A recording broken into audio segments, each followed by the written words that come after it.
My Ideology of Education by Emily Winfield. First of all, it is important to define what an ideology is. According to Megan and Harbour, an ideology is the ideas, attitudes, and beliefs of a group of people.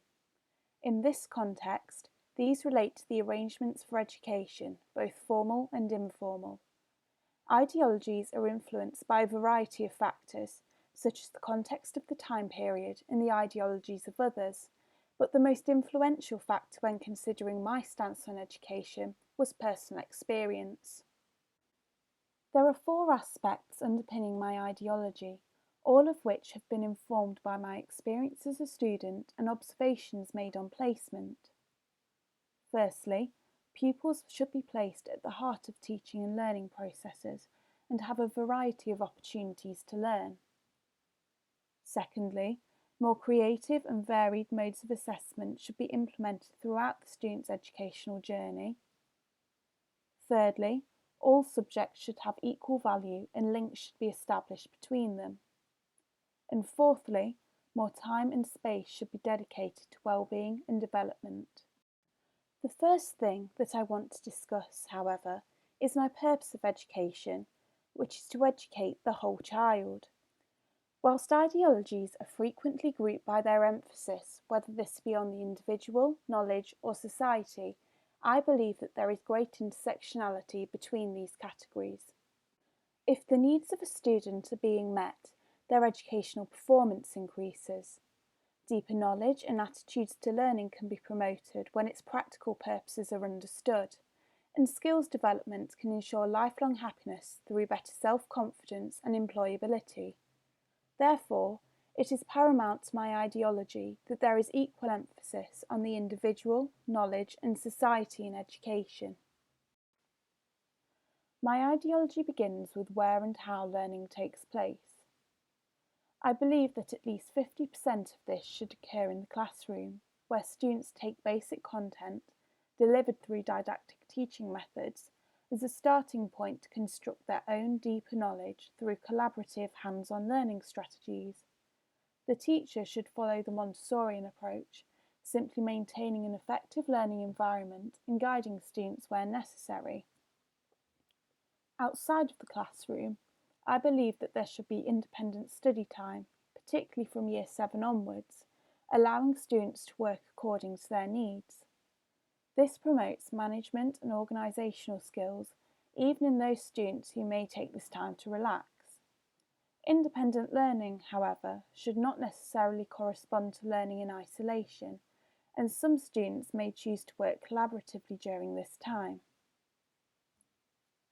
Furthermore, I believe that there should be frequent opportunities to learn outside the educational setting, to encourage different types of learning and develop critical thinking skills. This could be outdoors, in the local community, or going on trips to museums, theatres and heritage sites, for example. Currently, the majority of a student's academic ability is assessed through high-stakes examinations sat over a short, intense period of time. My ideology disagrees with this for three reasons. Firstly, formal examinations may not be an accurate form of assessment for everyone. Secondly, it can have a highly detrimental impact on students' mental health. And thirdly, personal circumstances during exam season may affect performance. Drawing on Sir Ken Robinson's creative approach to education, I believe that multiple methods of assessment should be used, such as projects, presentations and portfolios, and that students should be able to choose which aspect of the module content they wish to focus on. Some formal examinations would still be used, ensuring that all needs are catered to. However, I believe that more creative assessment methods, as previously suggested, present wider opportunities for demonstrating knowledge and skills. For Year 11 and 13 students, I believe that an independent study task should be one compulsory form of assessment. This is an opportunity for students to showcase some of their skills, including their ability to direct their own work, through a topic of interest and relevance to them.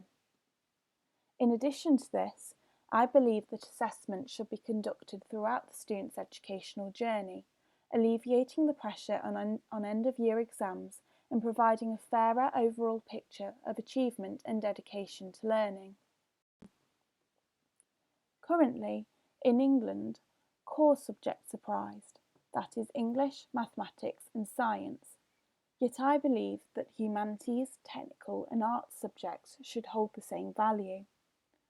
Different subjects promote different skills, and it is crucial that students can unlock as many of these as possible. For example, not only does participation in the arts improve attainment in core subjects, it also increases feelings of belongingness. This then boosts motivation, self-confidence, and the ability to work collaboratively.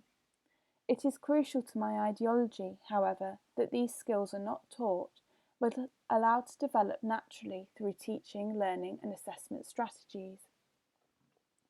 Our experiences in the world beyond the classroom are cross-curricular, so why should our in-school experiences be so different?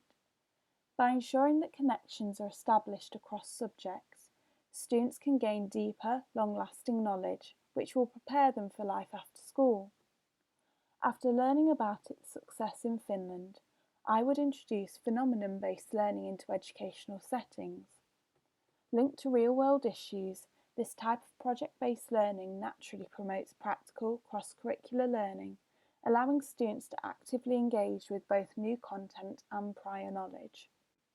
I believe that all educational settings should dedicate specific time and space for focusing on the well-being and development of students.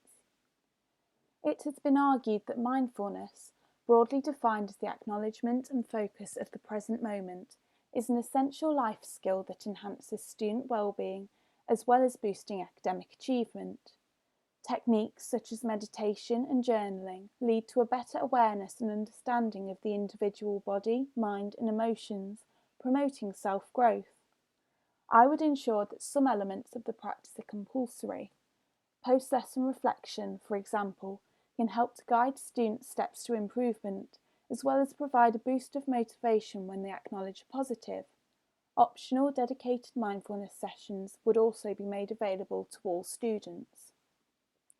I would also advocate goal setting, encouraging students to write down their academic, behavioural and personal goals for the school year.